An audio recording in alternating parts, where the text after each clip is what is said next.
Hello বন্ধুরা, দেখো প্রথমে কড়াইতে 2 বাটি জল, নুন, স্বাদ অনুসারে ও সাদা তেল দিয়ে ফুটতে দিতে হবে।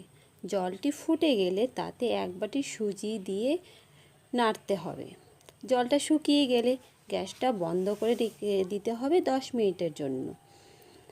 তারপর এটি একটি থালায় নামিয়ে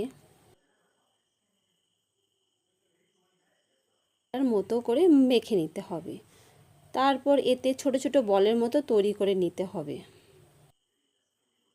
আটার ময়ানটা কিন্তু ভালো করে দিতে হবে, না হলে বলগুলো রান্না করার সময় ভেঙে যাবে, না হলে ফেটে যাবে।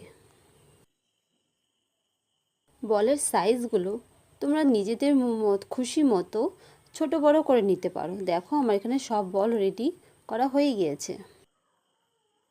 একটি কড়াইতে তেল দিয়ে তাতে কারি পাতা,